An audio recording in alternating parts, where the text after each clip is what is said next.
Hi, hello, my name's Ollie Bliss and this is my channel Book Drawer. For those who don't know, I enjoy looking at queer fiction and occasionally I create images out of it. I'm not going to be doing that for a little bit while. Little update, I am moving. I am leaving Manchester and I'm going down to Worcester. I don't know what necessarily I'm doing personally, but my partner's got a new job which is really exciting for both of us because it means that we'll be able to move and live closer to my family, closer to some of my old high school friends. It's really like a big change for us because we've been living in Manchester for such a long time. But anyway, this is the mid-year freak out tag, which seems entirely appropriate for my current headspace as I freak out about my life choices and what I'm doing next. So the first one is the best book you've read so far. So by far, I think one of the best books which I have read is Faces in the Crowd by Valeria Luiselli, because I absolutely loved this reading experience. It's quite a different read from a lot of things which I've read recently. It really reminded me of Del Peck's Martin and John, or otherwise known as Martin, which if you've ever watched my channel, you will know that is my all-time favourite book. This, for me, as a reading experience, is really up there. It's really fragmented and weird in terms of you are getting this woman who's going through these kind of moments looking back and forward in history, and she's kind of got this meta moments where she's editing through what she's written down, her partner's reading into it, and then you get these weird reflections in terms of like, wait, does that mean you're cheating on me? She's like, and it's all a bit pickling and strange, and there's this kind of mindset where it goes into the perspective of this guy from Harlem, and then it's like a spectral lens where she's almost imagining him imagine her. It's so bonkers, but I really totally related to it, totally kind of understood where she's coming from, how you kind of just imagine yourself in different situations, and there was something incredibly relatable about her storytelling because you can kind of feel and resonate with her on a very kind of intimate level. Yeah, I think this book is an unsung hero out there in terms of reads, and it's really short, but it packs such a powerful and meaty punch. So the next question is the best sequel you've read so far, and I really struggled with this one because I was thinking through all the different kind of books which I've read in series, and I am in the kind of middle of several, and the one which I ended up choosing was Awaken Online Evolution, which is by Travis Bagwell. But through doing this research for this particular tag, I have just discovered that Dominion is out right now, which is the fourth book, and I'm like, oh my god. But basically, Awaken Online is just such an awesome role-playing experience, virtual reality. There's so much joy to experience from this book. You've got this outsider character, Jason, and he is entering into this virtual reality. He chooses a kind of necromancer role, and he goes on this epic conquest, and he's building up his empire, and he's at odds with this other dude who's actually in his class, and he's got these friends, and they kind of help support him in his conquests and his pursuits for power. You've also got this underlying part of the evolution of the artificial intelligence, which is responding to this entire situation. There's a lot of little questions and impacts discussions about what this means for the reality of the world and the impact on the world, which I'm loving. And this book, Evolution, takes that and pushes it a little bit further. And as just an imaginative reading experience, the adventures they go on and the friendships that they are forming is just wonderful to be a part of. And if you know a young, disenfranchised teen who isn't reading books, this is absolutely perfect and essential reading for them because they will pick this up and they will actually spend time with this. enjoy this, and I guarantee this will lead them to read other books. This is ideal for that type of person. But also, just to mention, in terms of these, like as a little like side note to myself, these are all the other series which I am involved in. We've got the Reverend Gun, which is part of the Machineries of Empire by Yoon-Ha Lee. That is a genius, but really detailed, tricky series to get a grapple of. I really enjoyed The Lady's Guide to Petticoats and Piracy by Mackenzie Lee, and I've done a separate video about that, which I will add. Totally love The Obelisk Gate, which is by N.K. Jemisin and the Broken Earth trilogy, but also totally loved and been surprised by The Wicked King by Holly Black. So just as an aside, because there is a lot of cool stuff out there right now. So the third question is a new release which you haven't read yet but want to. So obviously book 4 of Awaken Online Dominion, which I've just mentioned. Another book I really want to read is Meat Market by Juno Dawson, because I love Juno's style of writing. She's so good at writing just a really gripping, fun, frank read, which is you can just lap up and enjoy super quick. So I'm just interested to know more about that one. Anyway, number 4. Most anticipated release for the second half of 2019.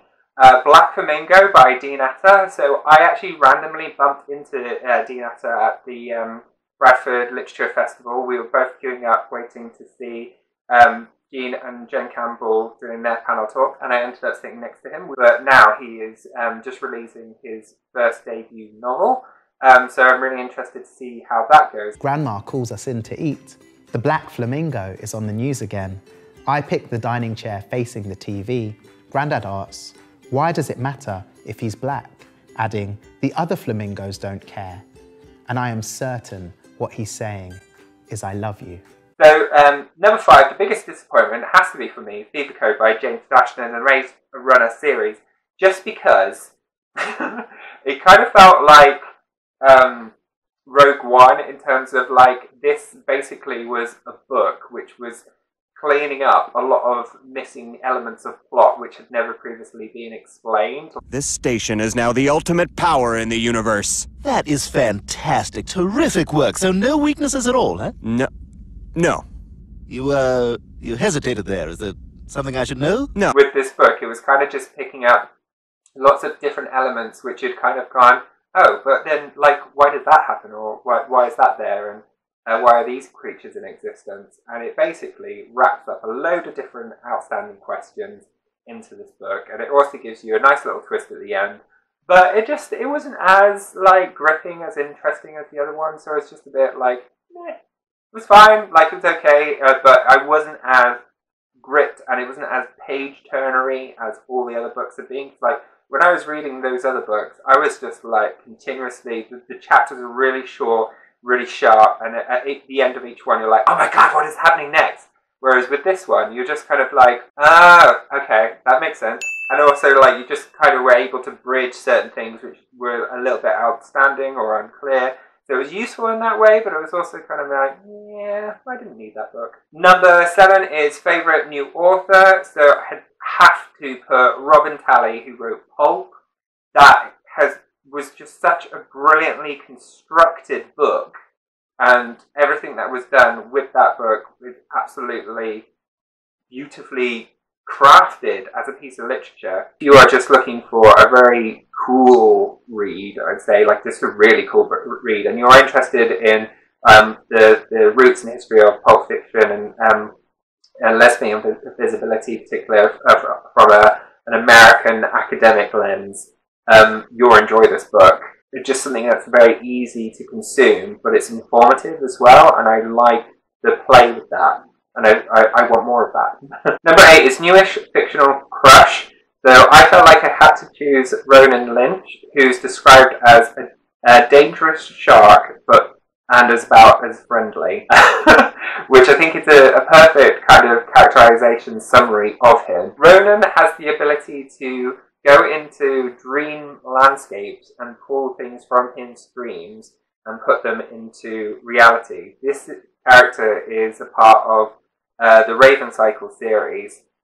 He's also queer rep, so there was a lot to kind of link in and go, I like you, you're a bit of a bad boy, and you've got these superpowers. What more can you want? Like, he's kind of a bit rough and ready, and he tells it as it is, and he's a hothead, but he's also got a big heart, and I think all those qualities are qualities which are like giving me all the feels. So like, I could relive my youth through these books, and yeah, I had a lot of admiration for his character and his relationship with Adam. Yeah, that gave me a lot of enjoyment, basically. The next one is newest favourite character. So for this one, I chose Max in The Music of What Happens, just because I've also got a video of that one. I'll add a link below. But his character, he's a proper bro dude, but he's a bro dude, he's very compassionate, very empathetic to other people around him. He's very patient, and he also goes through quite a rough ride. And his character evolution is just something that's really heartwarming. And I did it as an audiobook, and the voice of Max's character is beautiful. I'm Anthony Ray Perez. I'm one of the readers for Bill Koenigsberg, The Music of What Happens. What drew me to this story were the layers of in between.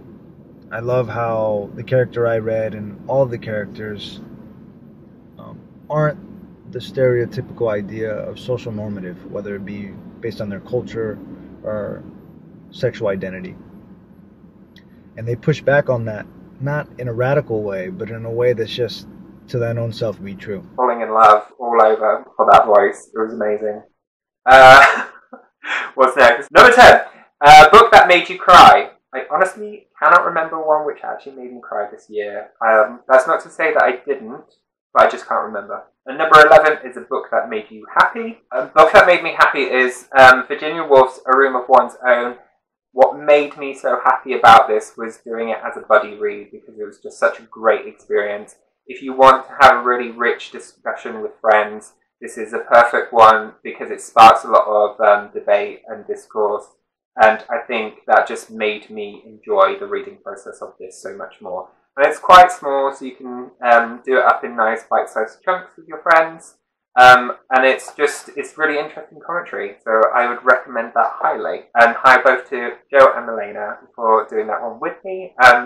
It was just such a privilege to do it with you both. Favourite book to movie adaptation you saw this year? For this one, I'm choosing Crazy Rich Asians, which I really enjoyed as a film. I've not actually bothered reading it as a book yet, and I don't think, in all honesty, I will bother now that I've watched the film. I'm kind of like, I'm good, I've kind of got it. But I really enjoyed one of the songs, Yellow, which I read an article about. The director, John M. Chu, chose that one deliberately because of his identity as an Asian man, wanting to have a discourse about what his identity was as a yellow person, and how that kind of links to the lyrics of the song. And I hadn't picked up any of those references. I just honed into the song because I thought it was a lovely retelling of it. But then reading this article about it made me really think about the movie differently and the lyrics of the song completely differently.